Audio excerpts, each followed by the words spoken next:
उधर तो जी आम तो सारे ही आदमियों की कमी थी। थे कौन थे जी, मैं बता देता हूँ आपको कौन थे। हमारे मिल्क प्लांट के कर्मचारी थे, हमारे सरकारी कर्मचारी थे, सिविल में पुलिस वाले थे। हम लोग तो गए ही नहीं उस रैली के अंदर। मतलब मैं तो एक चीज मेरे समझ में नहीं आई, गृह मंत्री जी हैं आप, तो लोगों को तो आपसे डरना चाहिए। आपको इतना किस चीज का डर है? आप क्यों डर रहे हो लोगों से इतना ज्यादा? मतलब क्या इतना भय, इतना ज्यादा भय? तो वो होती है जिसमें नेता आम लोगों के बीच में जाता है। ये तो पहली रैली देखी जिसमें आम लोगों को तो नेता के दूर दूर क्या शहर के आसपास नहीं भटकने दिया। आर्टिकल 370 सब खुश थे।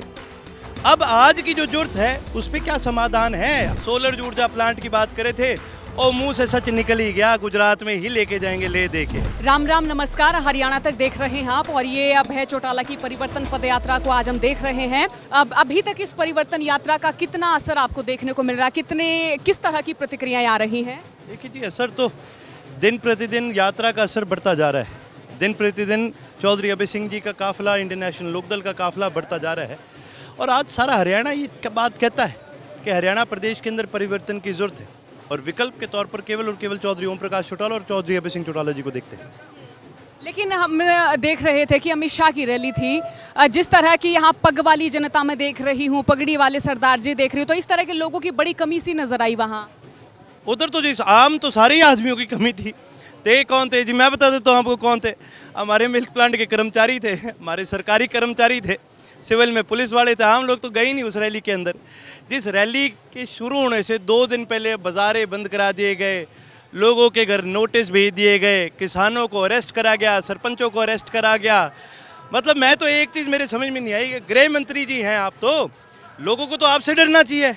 आपको इतना किस चीज़ का डर है? आप क्यों डर रहे हो लोगों से इतना ज़्यादा? मतलब क्या इतना भय, इतना ज़्यादा भय?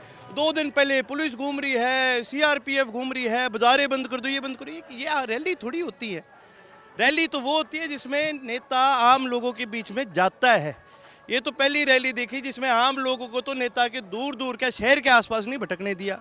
ये कोई रैलियां नहीं होती। अमित शाह जो अपने स्पीच में कह रहे थे, यहाँ का किसान धाकड़ है, यहाँ का जवान धाकड़ है, यहाँ के खिलाड़ी धाकड़ है, यानी यहाँ के पहलवान धाकड़ हैं। बिल्कुल ठीक बात है जी, हरियाणा का तो एक एक आदमी धाकड़ है, लेकिन सिर्फ तारीफ करने से कुछ नहीं होता। अमित शाह जी, आपने कभी हरियाणा की आवाज़ को उठाने का काम करा है? आपने कभी पार्लियामेंट में ये बात उठाने की बात करी है कि भाई आज हरियाणा प्रदेश में 38% बेरोजगारी है? क्या आपने समाधान क्या दिए? मेरे को ये बताओ। आओ रैली करो, मैं तो पहले भी ये बोला है, आओ सब आ सकते हैं, कोई रैली कर सकता है। समाधान क्या दिया उन्होंने? लोगों को दिया क्या? आगे पुलवामा गिना देते हैं, आके कहीं और गिना देते हैं, आके आर्टिकल 300 हो गया, आर्टिकल 370 सब खुश थे। अब आज की जो जरूरत है उस पर क्या समाधान है? आप 5 साल पुरानी बात पे कह रहे हो, वही बात गिनाए जा रहे हो। आप उन आर्टिकल 370 से लेके आज तक 4 साल बीत चुके हैं। आपने सिरसा के लिए, हरियाणा के लिए क्या किया है? आज हरियाणा की बेरोजगारी 38% है, गुजरात में केवल 2% है, उत्तर प्रदेश में केवल 3% है। इतना ज़्यादा भेदभाव क्यों? और आपने अगर वो स्पीच गौर से सुनी होगी, सोलर ऊर्जा प्लांट की बात करे थे और मुँह से सच निकल ही गया, गुजरात में ही लेके जाएंगे ले दे के। तो ये इन्होंने कोई फ़ायदा नहीं करा हरियाणा का, और ना मेरे को लगता है इन चीज़ों से कोई फ़र्क पड़ेगा। यात्रा जो है हम माने कि 25 सितंबर तक आप लोगों की जारी रहेगी।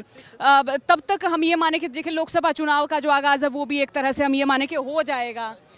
तो उसके बाद आपको क्या लगेगा कि चुनाव का आप लोग भी एक तरह से हम ये माने कि ये हुंकार ही है, लोगों को जोड़ ही रहे हैं फिलहाल? बिल्कुल जी, हमारी हुंकार तो पहले दिन से है। हमारा कर्तव्य जी लोगों से मिलने का है, उनकी बातों को समझने का है, उनकी बातों का समाधान निकालने का है। अगर हम लोगों के बीच में जाते हैं, हमें कोई नहीं चाहिए कि कोई हमारी तारीफ़ करे। जैसे मुख्यमंत्री साहब का भी आपने देखा होगा, वहाँ गए थे, अबूब शहर आए थे, क्या सरकार की तारीफ़ करो। अरे क्यों करें सरकार की तारीफ़? कोई काम लायक होगी सरकार की तो कर देंगे। हमें इन चीज़ों से मतलब नहीं है, हमें केवल और केवल एक बात से मतलब है, आज प्रदेश के किसान की जो आमदनी है उसको कैसे बढ़ाया जाए। ये सरकार बात करती है कि आमदनी बढ़ाएंगे, आमदनी नहीं बढ़ी किसान की। किसान के खर्चे बढ़े हैं, बीज के खर्चे बढ़े हैं, खाद के खर्चे बढ़े हैं, बीज के खर्चे 3 गुना ज़्यादा बढ़ चुके हैं।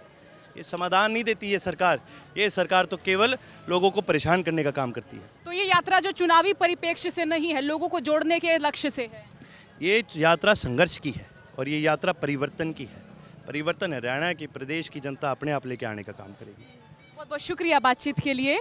तो इस परिवर्तन यात्रा में हम यहाँ पर देख रहे, देखिए आजू बाजू जो हैं काफ़ी यहाँ पर पग वाले जो सरदार है वो यहाँ पर नज़र आ रहे हैं। सिरसा के कालावली में इस वक्त हम यहाँ पर मौजूद हैं।